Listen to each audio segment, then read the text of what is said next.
We're on test Zion on the base Tashma Nasa Aaron. It's 5 lines. It's 10, 11 lines from the bottom.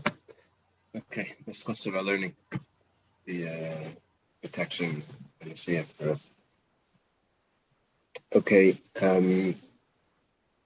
16b. Tashma. Let's just go back a drop. We had a testimony from Yosei ben Yezer that liquids in the base of the Migdash are tar. We had a machlekes Rav and Shmuel what that means. Rav said that it means that all fluids, all liquids are tar mamish, dachin mamish. And Shmuel said it doesn't mean that they're really tar. Really, they're tameh. What it means is that they don't give off tumah to anything else. Why? We said it's a machlekes Rav and Shmuel if liquids become tameh midayraisa. Shmuel holds liquids become tameh midayraisa, they give off tumah midarabanan. So in the base of Migdash, they took off that because they're midarabanan. Rav held that liquids don't become tameh midayraisa. So therefore, in the base of Migdash, they don't become tameh at all. There's no rabbinic decree. And we brought supports and proofs and all of that. Now we're holding Tashma. It says, V'nasa Aaron asavena kadashim. Aaron will carry the sin of the holies. Now, what is this talking about? It's talking about the tzitz, that the plate on the forehead of the Kohen Gadol atones for sins of the holies. Now, it's actually referring to, what the Gemara is going to say, it's referring to someone that brings a karban b'tumah, that there's tumah there in this karban, the karban still worked. That's what we're going to learn, that the karban still worked. Okay. Which sin does it atone for? Naisi means to carry. Which sin can it handle? Imavain pigol, rikvar namalei yiratza. Imavain naisar, rikvar namalei chashin. Pigol and naisar, in most places in Shas, pigol means where the kohen has thoughts that he's going to offer the part of the sacrifice chutz lezmanei, out of the allotted time. And naisar means when the meat was left over. And Rashi over here spends quite a deal of ink on proving to us that that's not what it means here. Over here, pigol means chutz l'kaimai. That's chutz l'zmanei. And naisar doesn't mean that the meat was left over. Naisar means pigol. Means that you had thoughts of leaving it over. And his proof for that is because the psukim don't match. Lo yiratza can only be on chutz l'kaimai, and lo yichashiv can only be on thoughts of chutz l'zmanei. The psukim that we quote. So we're saying, so the tzitz atones for certain sins, which means that the sacrifice was effective.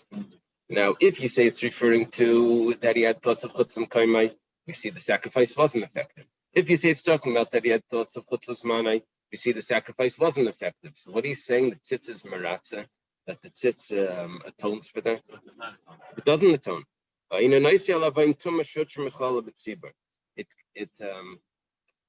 gives us a description of which sin it atones for. Is the sin of bringing a sacrifice b'tumah. Now, since if the entire congregation was tameh, you're allowed to bring the sacrifice. Why? Because it says b'mayadai.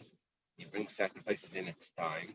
The Gemara tells us afilu b'Shabbos, afilu b'tumah, that you bring sacrifices in its time, even if it falls on Shabbos, and even if everyone is tameh, you still bring those sacrifices. So therefore, if a private individual also brings a sacrifice b'tumah, even though he definitely wasn't allowed to, the Torah never allowed it, but because it has a leniency if the entire congregation is tameh, so the tzitz will cover that individual sacrifice and let it now. The sacrifice was considered good for himself. He brings his own sacrifice. He was tameh. And if the individual sacrifice, it's going to work. I assume b'shaygig because the tzitz is miratza. For anybody else, yeah. Why? Because we see the leniency of the tzibur, so this is going to be something that the tzitz is going to cover. Okay, so far we have no proof to any story here. What was tamei, what wasn't tamei. My love, we were talking about the person. My love, are we not talking about tumas dam? Talking about that the blood became tamei, and you were offering the blood on the mizbeach, even though it was tamei. Well, this is a bit of an issue because Rav said that there's no tumah on mashkin minatayra, and therefore on liquids there's no impurity on liquids biblically, and therefore the only possible tumah could be rabbinic. And in the Beis Hamikdash there is no rabbinic tumah. Testimony from Yossi ben Yezer. So what are you telling me over here that the tzitz covers it? It never becomes tamei. Amar Rav Papa like it's not the pshat. Rav Papa says tumas kamatzim. We're not talking about tumah of liquids. We're talking about the tumah of the kaimetz. The kaimetz is a scoop that you take from a mincha, and that is not a liquid. That's a solid, and that's why that could become tamei, even according to it. Yeah. Or it was tamei, or somehow it became tamei. It touched something that was tamei, and when he offered that, he ruined the whole mixture. The question is, though, there are certain parts of the sacrifice that are matirim. They're the ones that make the whole sacrifice kosher. They make it valid. Sprinkling of the blood, burning the kaimetz on the mizbeach. So that becomes tamei. So maybe the carbon now or the mincha wasn't valid. We say no, it is valid. Okay. So we had a question on Rav. We answered it. Tashema. We're going to spend a little bit of time today on this pasuk.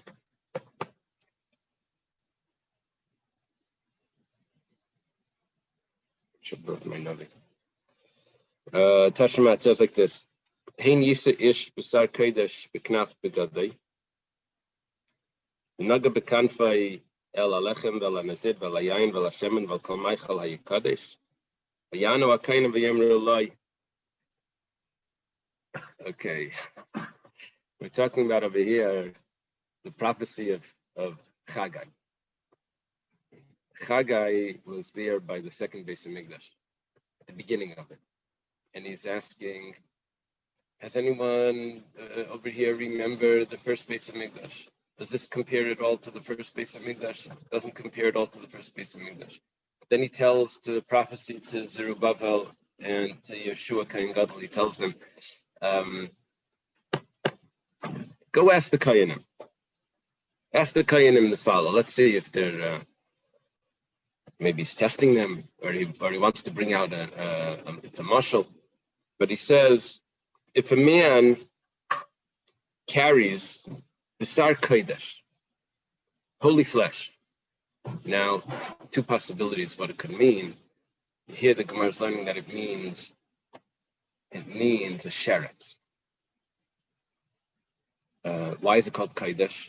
Because kodesh could go up or could go down. Kodesh means different. For example, the Zaina is called a Kadesha, right? So Kodesh just means you're not part of the normal society. You're separated. So, if a man carries B'sar Kodesh b'knaf b'gadei, in the corner of his garment, remember in Eruvin we said, how does he take a sheretz out? If he finds it in the Beis Hamikdash on Shabbos and his muktzeh with his gartel. Okay, so if a kohen is carrying a sheretz, the Gemara is going to learn at least one possibility is that it's not necessarily that the sheretz touched his garment and then his garment touched what we're about to say, but actually what it means is that the sheretz itself is going to touch the following. It touched bread, vela nazid and stew, vela yayin into wine, vela shemen into oil. Will it become tamei? The Kayanim said it won't become tamei. Now, were the Kayanim right? They're wrong. This was a prophecy that that Chagai was telling that they should ask the Kayanim this. They asked the Kayanim, and the Kayanim said no. But Amarav, we're on top of Yitzayah. And they got it wrong. Let's see. It's Machlekes Rav and Shmuel if they got it right or wrong. Amarav, Ishtabishkani. Rav says that the Kayanim were wrong. That means when the Kayanim said that this food doesn't become tamei, they were wrong. It really does become tamei. This is a very strong question on Rav, because Rav said that liquids don't become tamei. Midiraisa, midirabanan, in the Beis Hamikdash they don't become tamei either. So what is going on over here? When he asked him, Ela nizid, vela yayin, vela shemen, yayin and shemen are liquids. It doesn't fit according to Rav. If Rav would have said, the Kainim said that it doesn't become tamei, and the Kainim were right, we can handle that. But Rav said the Kainim were wrong. That means that it does become tamei.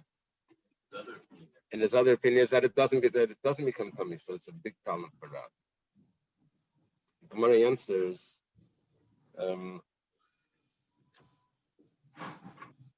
There's one issue here that I left out. It's not relevant right now, but it's going to come up shortly. Let me just speak over that, and then we'll go to the Gemara's answer. The Gemara is learning that the sheretz touched the bread. The sheretz is an avatama. Touched the bread. It made the bread a rishon latama. It touched the nizid. The bread touched the nizid. The nizid. It was the bread touched the nizid. Nizid is a stew, like nizid adashim. That makes the stew into a sheni. The nizid touches the yayin. That makes the yayin into a shlishi. The yayin touches the shemen, which makes it into revi'i. And you see that there's a revi'i, a shlishi, and a revi'i b'kaidesh.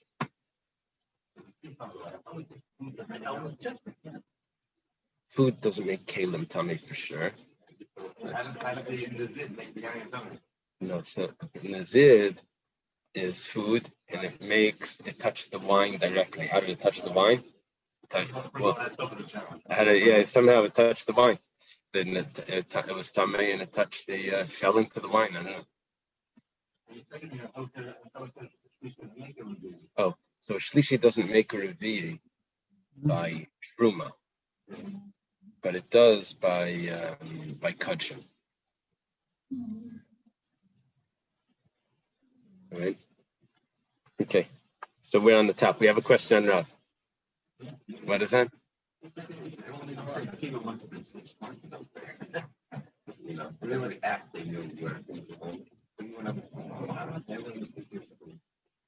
Yeah. My theory to explain that was that people were more sensitive to Timantara. So they actually, it wasn't just the knowledge. It was more like a sixth sense. There was an awareness of it. They were probably aware of it like just like we lost the desire to worship idols, and we lost prophecy, probably together.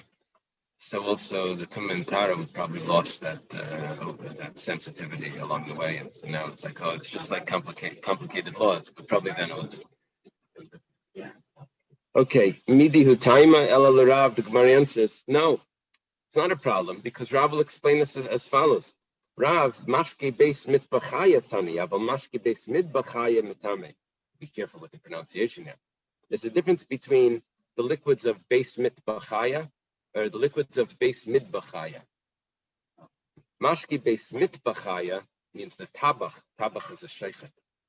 The liquids of the shlachtais, of the arbitra, of the area in the Beis Hamikdash where they did the shechita, that would include blood and water. Over there, those liquids are tahar. However, mashkik beimidbachaya, but the liquids that go on the mizbeach, which is the nesachim, the wine and the oil, that does become tamei according to Rav. Rav says the Kayanim made a mistake. It really does become tamei. That's because we're talking about nesachim, and that wasn't part of what Rav said was no decree that in the Beis Hamikdash, Yosef ben Yezer said that it wasn't there. It wasn't really the Beis Hamikdash. It was one section of the Beis Hamikdash that didn't have this tumah. And really, they were testing the Kayanim on a tumah midrabanan because it does apply in the Beis Midbachayim. It's all midrabanan.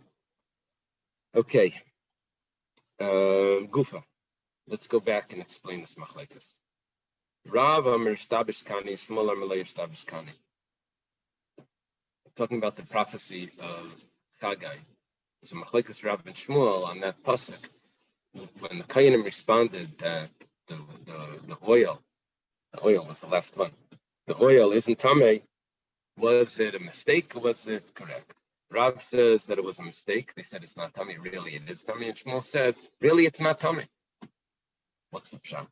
Rav Amar Shtabish Kani, Revi B'Kodesh B'Yiminayim.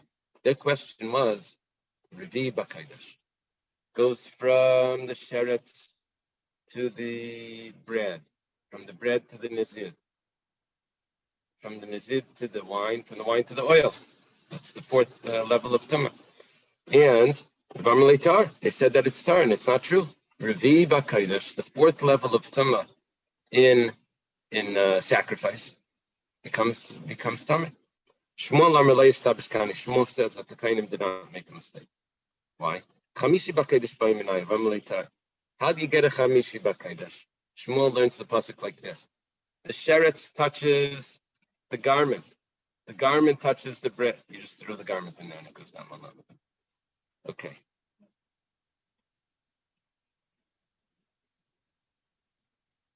So that's how it comes out. That's how it comes out that the machlekes Rav and Shmuel is really. Oh, thank you. The machlekes Rav and Shmuel is what the oil was. Was there a garment in there to make it into a chamishi or a revi? So when the Kayanim said that it's tar, if it's talking about a chamishi, then according to Shmuel, they were right. Bishleim el Rav, hainu d'chsev arba lechem and azid yayin v'shemen. El Shmuel chamisha minolei. Where does Shmuel get that it was the fifth level? It doesn't say arba. It just has a list of four things. I explained the Gemara's answer, so it's difficult to follow the Gemara's question.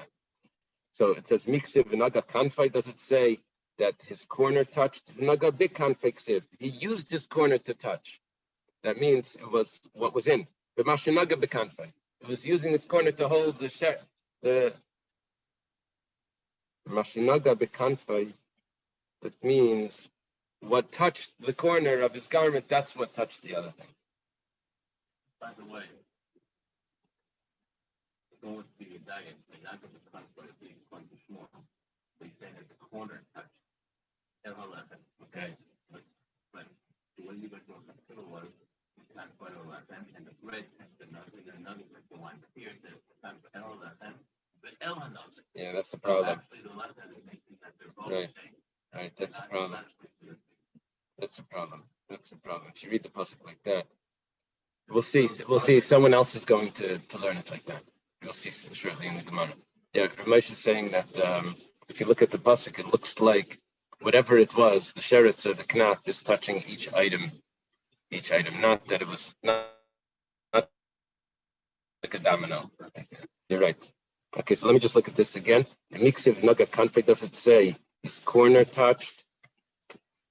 But really, that would mean, does it say that the sheretz touched? For some reason, kanfei is going to mean sheretz. I'm not sure exactly why. Naga big kanfei, it touched with the corner. That means, but the sheretz touched the corner, and then the corner touched the bread, nizid yayin, and then touched the shemen. Itashima, come and listen.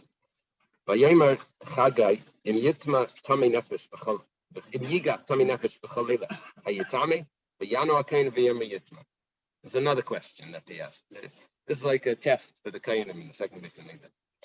Ask the Kayanim if a tamei nefesh, someone that's tamei mace, that means that the mace, the corpse itself, is a avia vaisatama, but tamei mace is an avatama.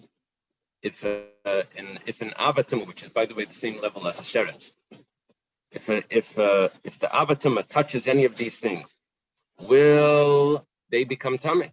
And they said yes, yitzma, it will become tummy. So the Gemara explains like this: what's the difference between an avatuma of a sheretz or an avatuma of a tmei mace? They're both the same level tuma. You're talking about the cherev we had a day yesterday, the day before. So if it's metal, maybe there's a difference. But just the regular avatuma that touches food, it becomes the same level tuma. So over there, the Kayanim answered, when it came to the sheretz, the Kayanim answered that they weren't tamim. And Rav said that was a mistake, they really were tamim. Over here, they say, by the Tamei Mace, it says they are tamim. Bishleim Shmuel, we can understand Shmuel why. Midahacha la yishtabish, kasam nami la yishtabish.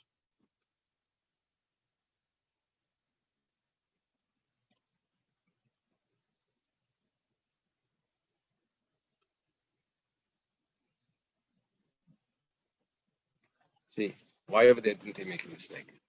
According to Shmuel, we said that it wasn't tummy, that the oil's not tummy. The reason why, because we inserted into that, into those dominoes, we inserted the knaf, the garment. So therefore, it made the shemen into the fifth level. But a tmei mace is not.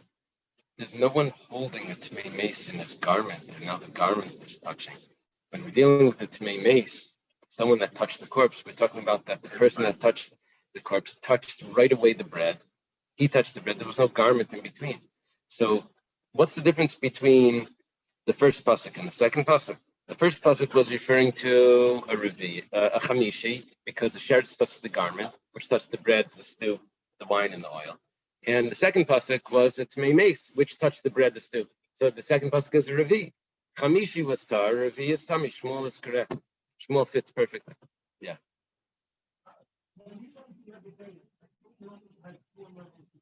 Exactly. Chamishi comes in that it's tahar. Right.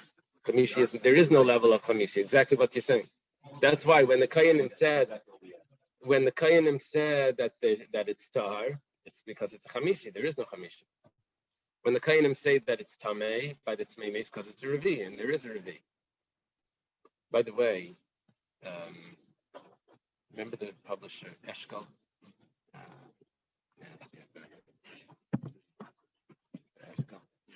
That's one. I think it was two brothers, Weinfeld.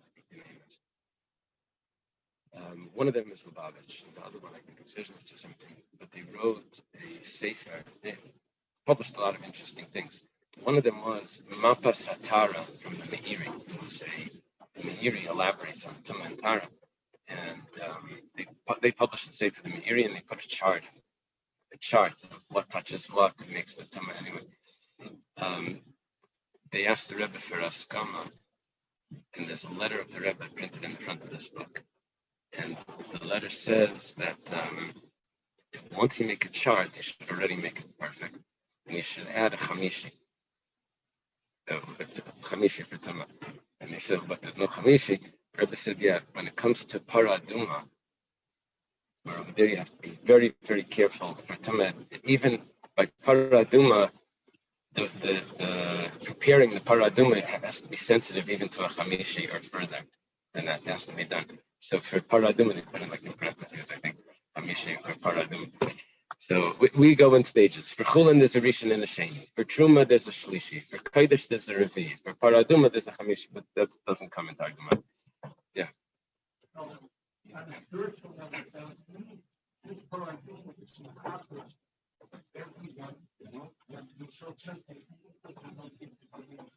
Uh-huh.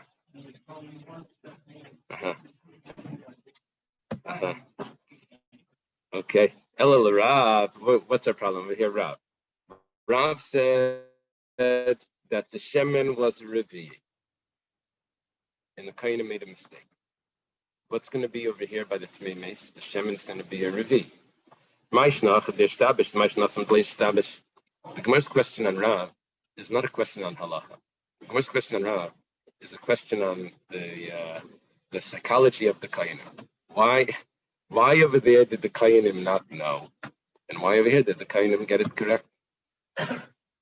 It's the same case. It's the same level tumah. Over there they were wrong, and over here they're right.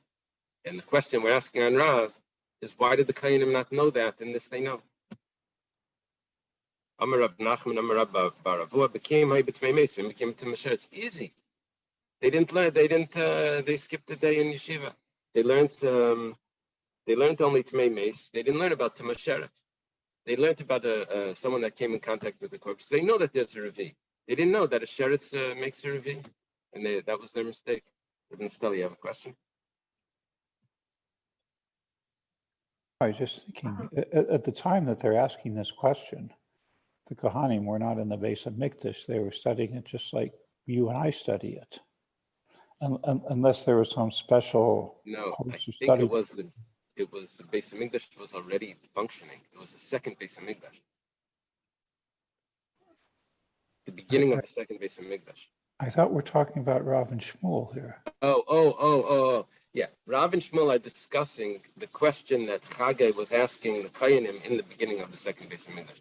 So they're going back and interpreting the story of what the Kayanim's response was. Was it accurate or was it wrong?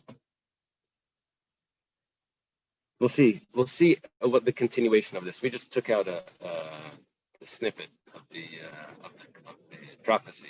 There was more to that prophecy. We'll see soon. Ravina Amar Hasam Revi Hachashlishi. Ravina says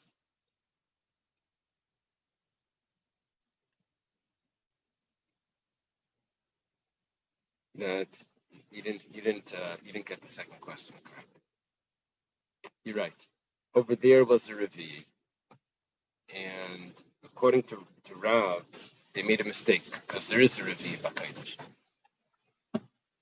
So why over here did they know that there's a Revi B'Kodesh? How did they know that it becomes Tamei?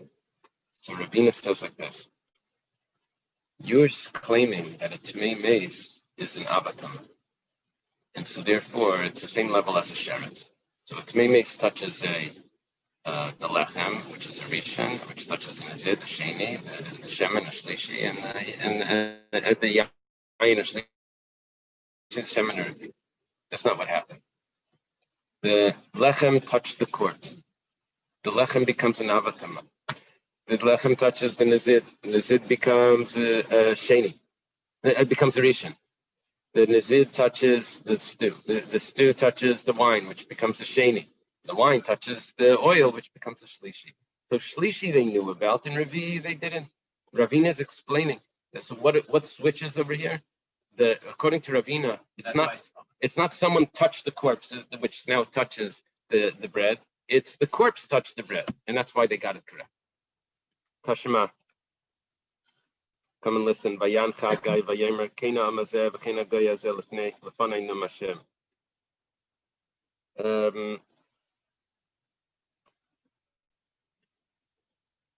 Apparently, this was a bit of a setup in the prophecy.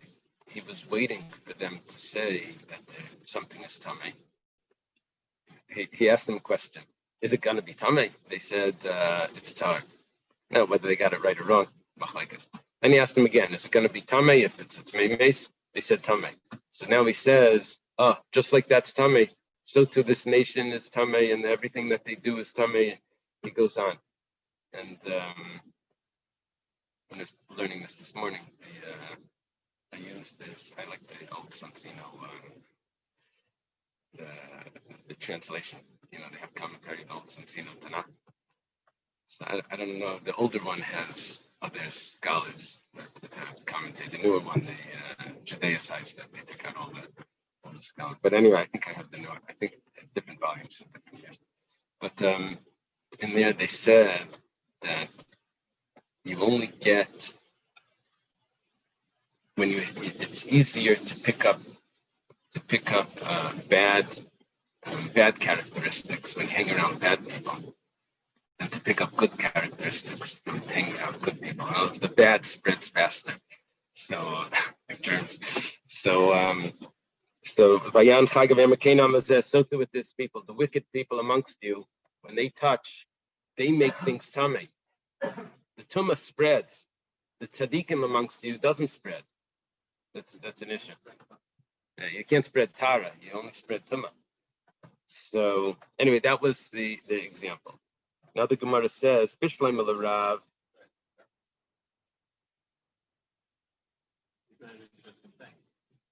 The light you can't spread, the darkness you can. Uh-huh.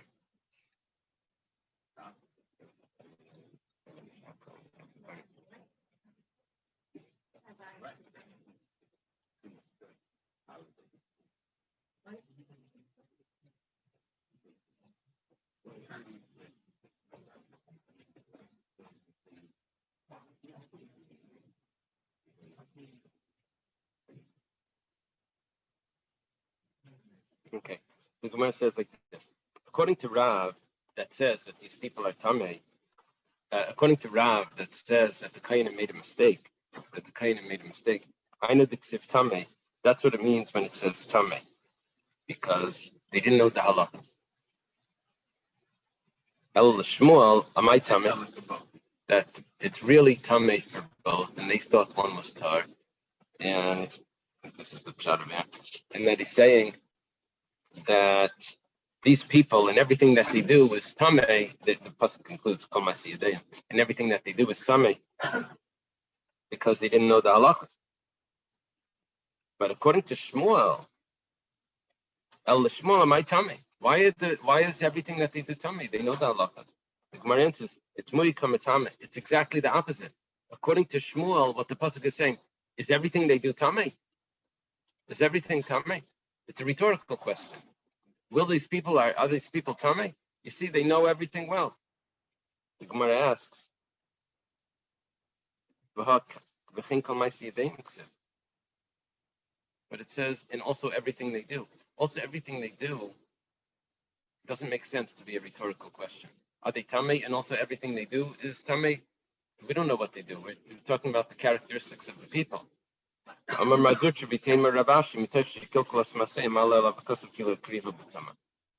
doesn't have to do with actual Tumah. Actual Tumah they knew.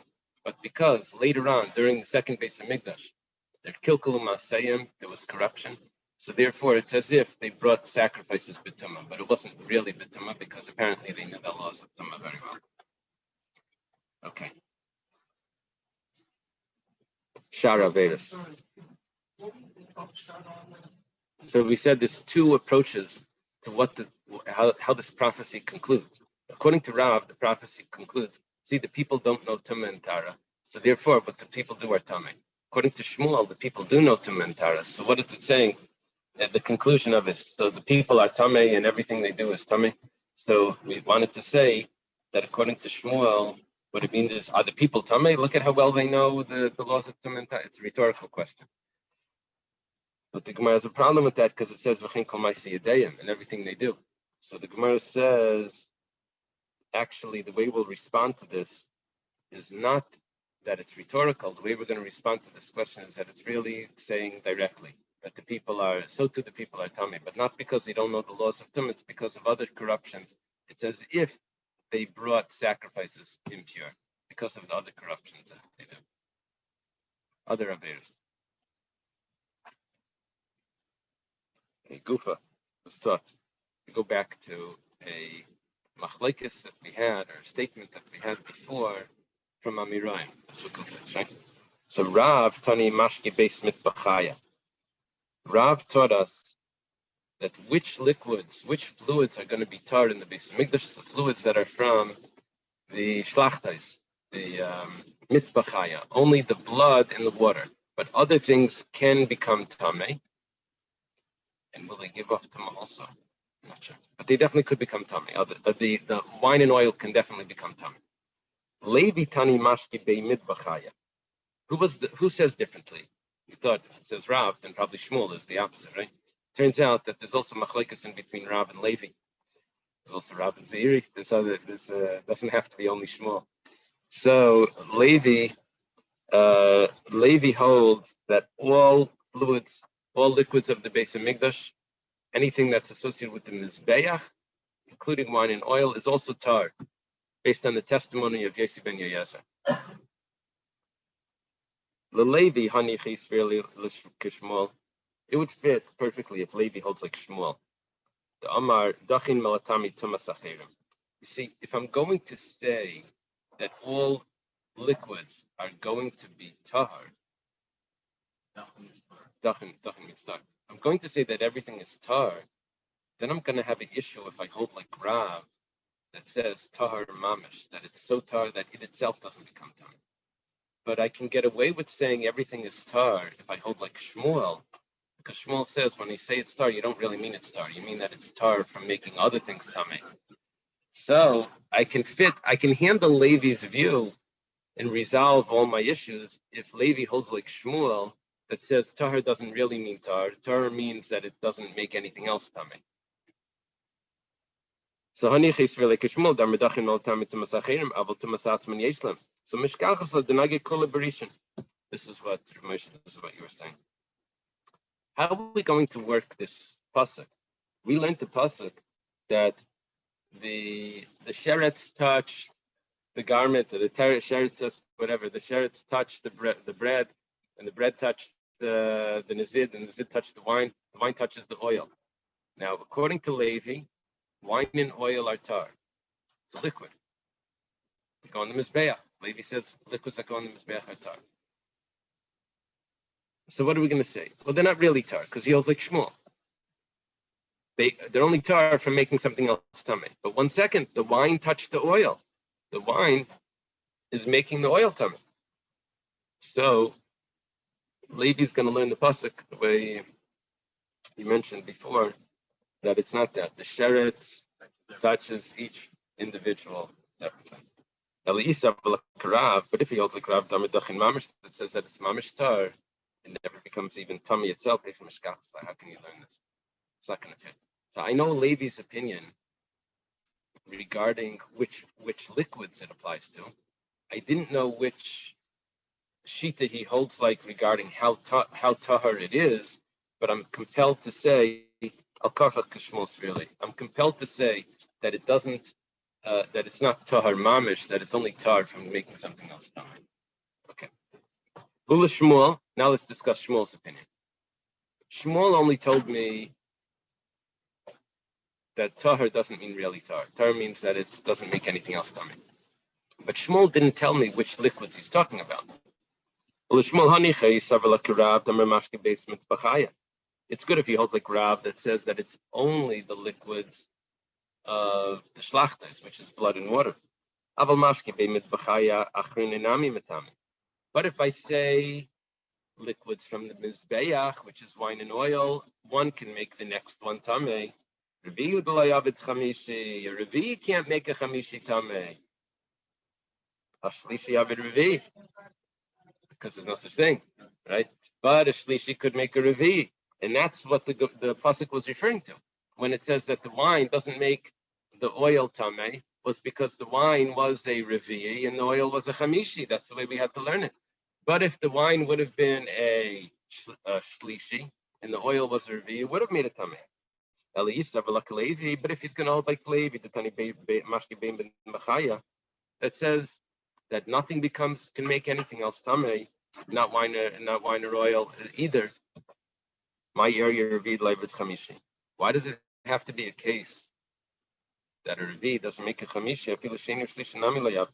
We had to learn this whole thing according to Shmuel, that we had to insert into there that the sheretz was touching the beged, and the beged was touching. Why do you have to make it into a chamishi? If he holds like Levi, those things can't make anything else tummy anyway. Al Karchach Karav Svirle, it must be that he holds like Rav, that when it comes to wine and oil, tumah can spread from one liquid to another. Shmuel agrees to Rav. No, we have others. But over here, they're really playing it around. Okay. Tanya Kavasei the Rav. Tanya Kavasei the Levi. We have a brisa that's in support of Rav. We have the brisa that's in support of Levi. Tanya Kavasei the Levi. You asked him, Ramesh, once on this. Why doesn't it say Al Rishon Rishon? I don't know. Tanya Kavasei the Rav. Tanya Kavasei the Levi. Tanya Kavasei the Levi. Hadam v'ayayin v'ashemen v'amayim. Wine, oil, and water. Now, the Gemara explains what this is referring to. Mashki beimit b'chaya. This is referring to liquids that are from the Mizbeach, which is wine and oil and water. Shenitmu bifnim, they became tamei inside the Beis Hamikdash, the Azara, by Tzion Lachutz, and then you took them out. Zahirin, they're tamei. They're tahar. They're tahar from being tamei. This is a support of Levi. Levi held that wine and oil are also don't have the gezerah of Yosef ben Yezer. They can't make anything tamei. In other words, we had a machlekes Rav and Levi. Rav held that it's specific liquids, blood and water, don't have the rabbinic tama. Levi said it's all liquids that are associated with the mizbeach don't have the rabbinic tama. Levi said that all liquids that are associated with the mizbeach, which includes more than what Rav said, it includes also wine and oil. Here I have a clear brisa that says wine and oil that became tamei inside, and then you take it outside. Even if you take it outside, they're still tar. Why? Because the point of contact was in a place where they never became tamei, because they were touched in the azara.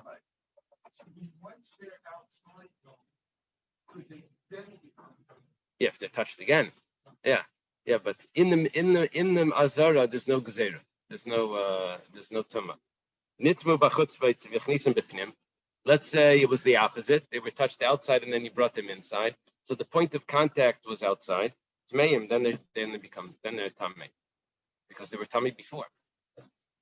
The Gemara says, "Aini, is that really so? That's how it works? You bring it inside and then it still remains tamei because of the point of contact." Rabbi Yeshua ben Levi says,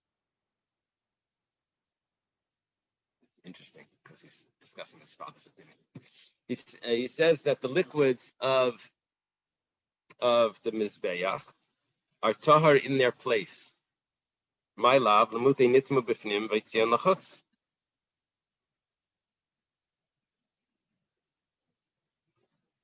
What should that mean? We're asking. It's the opposite. I'm sorry. We're asking the other way. We're asking, if it's only tamei in its place, that means that if it touched tuma inside the azara, as soon as you take it out, the tuma should spread. It's only tahar in its place. It's only tahar in its place. When you take it out, it should spread. The Gemara says, like, that's not what Rabbi Shua ben Levi meant when he said la yamru dachin el ben kamin, that it's only tahar in its place. What he meant was the opposite. What he meant was that if they become tamei outside, so then they remain tamei even when you bring them inside. The Gemara says, 1 second. It says, but they're tahar in their place. When you bring it inside, it should be tahar. This is what it means. It only says that it's pure if it became tamei in its place, which means in the azar. It's only pure if it became tamei in the azar. If it became tamei outside, then you bring it in, it remains the same tama from the outside. What are we proving here? That wine and oil are tahar if they were touched. They touched tuma in the azara, which is the opinion of Levi. Now, what does tahar mean according to Levi? It doesn't give off tuma, because we said Levi holds like Shmuel. Tani kavasei the Rav. We have a brayso that supports Rav. Adam v'amayim mashkebin machaya. Blood and water. It's already a support for Rav. Mitbachaya. This is the fluids from the shchita place. Shenitmu, that became tamei. Bein bekalim, bein bekarka tarim. Whether the blood was in the ground, whether the water was on the ground, or whether it was in vessels, it's always tahar. Why? Because we don't put on liquids of the shlachtas tuma if it's in the azara. Reb Shimon Aimer, bekalim tmeim bekarkatim. Reb Shimon says that it's only if the water is in a vessel. But if the water, it's only if the water's on the ground. If the water's in a vessel, it becomes tamei.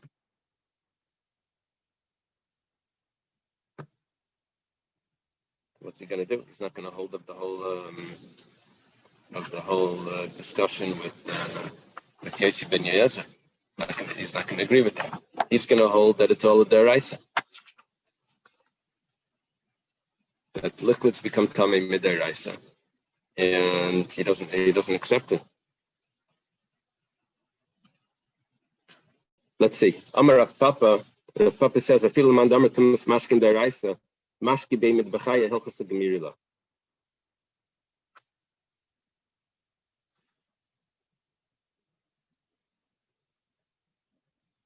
Yeah, we had this before actually. So Rav Papa comes along and says that even if I hold Tumas Mashkin as a daraisa, it's not discussing Rav Shimon, but even if I hold Tumas Mashkin as a daraisa, I'm still able to say that there is no Tumas Mashkin in the Beis Hamikdash, which before we said that was impossible. We said, what happens in the Beis Hamikdash? It's if it's a rabbinic law, then the Rabbanon could say it doesn't apply to the Beis Hamikdash. Comes along Rav Papa and says, even if it's a biblical law, it doesn't have to apply in the Beis Hamikdash. Why? You can say it halach l'meisha misina, it doesn't apply. Amalei Rav Huna Bereder Rav Nassim Rav Papa. Rav Huna, the son of Rav Nassim, says to Rav Papa, I have a problem with what you're saying. Because Velahadam Rabbi Lazar ain't tamal mashkin kolitkar. Rabbi Lazar says mashkin doesn't become tamim. Why? Teda. What was his proof? His support was Shrei Hayed Yaisi Ben Yayazer Strei Bamaski Ben Mechayed Dechain. Because if it becomes tamei, then how are the rabbis able to say that there's no tumah in the Beis Hamikdash? They can't take off the deraisa.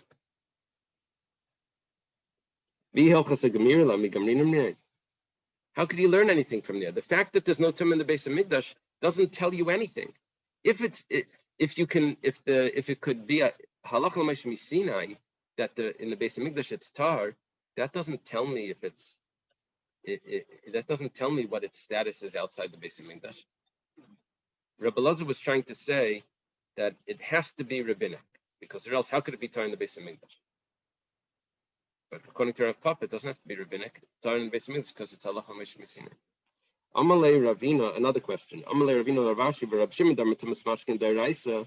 Rab Shimon holds tumas mashkin as a deraisa tanri. Rab Yosef, Rab Shimon I'm lakelim term leichlum tmeim. That says that liquids would make food tamei. Liquids can't make kalim tamei, but they can make food tamei. V'hacha, Rab Shimon bekalim tmeim bekarka tarim. V'yelchasi mali bekalim mali bekarka. If it's halach l'meish misina that it's tar, we understood. Why does Rab Shimon say that it's tamei in kalim in the Beis Hamikdash? Because it's deraisa. That was Rab Shimon's opinion, that mashkin is tamei midaraisa, and I have no way out in the Beis Hamikdash of making it tar, because the Rabbanon can't take off a deraisa. But if you tell me that the reason why it's tar in the Beis Hamikdash is because of halach l'meish misinai, what's the problem? You should always be tar, even according to Rab Shimon. Where says kasha? That's a question. Amar Rav Papa. Rav Papa says, Had amrit bekarka tahirim. This that you said that when it's on the ground it's tar. Leishanu elamayim. It's only referring to water. Water is considered a mikveh. Usually a mikveh is 40 sa. But here we're going to say a mikveh is a revius. And if it's on the ground, it's considered a mikveh. Aval dam light, but not blood. But mayim namili am know to have a revius. And also water, it's only going to be tar when it's on the floor. That wasn't for him to become tar. Okay, here. That's only if it's a revius that you can be toivel in it, little needles and things. That's considered the size of a mikveh midaraisa. We made a decree that we can't use a revius unless it's the size that a person could be toivel in. But biblically, a revius of water on the ground, a puddle on the ground, if you dip in it a needle, you can make it tar biblically. It doesn't need to be. Why do we say 40 sa? Because that's the size a person goes into. But we made a decree that the mikveh for the people should also be the same for the kalim, but biblically not. So therefore, in the Beis Hamikdash, if there's a revius of water on the floor, it's good. But if it's less than a revius, then it's going to be tamei even in the Beis Hamikdash. Okay, let's leave it.